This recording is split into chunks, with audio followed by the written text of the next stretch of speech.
À partir du principe que notre ami Lucie ne sait pas faire de la Krav et notre ami Didier,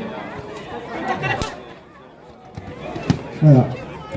Elle vole d'un téléphone, riposte, elle essaye de se défendre, l'agresseur sort un couteau, la scène tourne mal. Malheureusement, aujourd'hui, on en voit beaucoup d'agressions au couteau. Donc par rapport à cette situation et à cette scène, voilà, on va vous expliquer maintenant comment on travaille au Krav Maga. On a défini donc, cette scène qui est l'attaque au couteau de bas en haut. Didier a sorti un couteau et a porté un coup de couteau dans le ventre de nos filles. Donc en entraînement, on analyse cette situation et on va mettre en place des apprentissages pédagogiques de façon analytique, de façon à pouvoir répondre à la même agression en créant des automatismes. La première chose qu'on va devoir faire, c'est réussir à travailler le blocage. Donc là, Didier propose un exercice où, suite à une attaque au couteau, on va mettre en place le blocage. Le bras bien 90 degrés, la main ouverte après pour pouvoir faire la saisie. Le corps en arrière de façon à s'éloigner de la lame du couteau. Donc tout ça, c'est des apprentissages qui sont répétitifs et qui permettent de mettre en place de bons automatismes. Par la suite, on peut imaginer que si vous bloquez et que vous ne faites rien, l'agression va reprendre.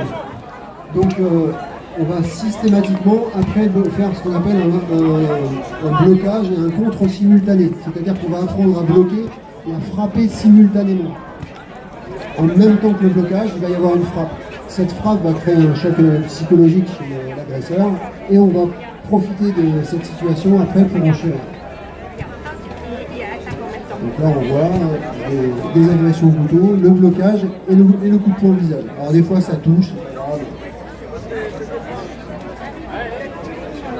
Régis il a l'habitude. Ok.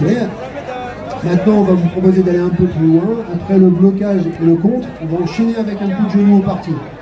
On va profiter d'avoir marqué un premier coup à l'adversaire pour enchaîner sur un deuxième. Le blocage, le coup de poing simultané, enchaîné du coup de genou au parti. Donc vous comprenez bien qu'il faut utiliser des automatismes à répétition de façon à ce que tout soit parfait. Donc c'est...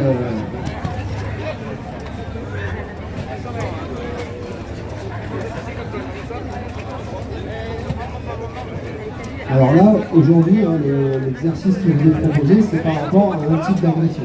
Et on envisage évidemment tout type d'agression.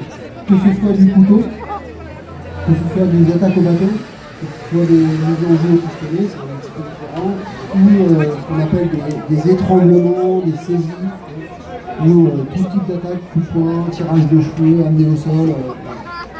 Donc tout type d'agression en fait est appris au cours du programme des ceintures. Et à partir de la ceinture noire, voilà, on peut espérer qu'on puisse avoir de bons réflexes en cas de nécessité. Comme dans la majeure partie des sports, c'est 5 ans de pratique régulier pour pouvoir être ceinture noire, enfin, pour pouvoir essayer de l'obtenir.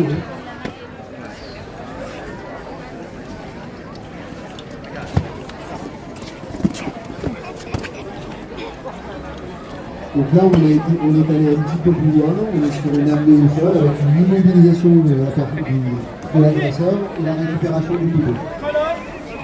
Donc là, ils vont vous proposer un petit exercice un peu pareil, mais dans une présentation différente.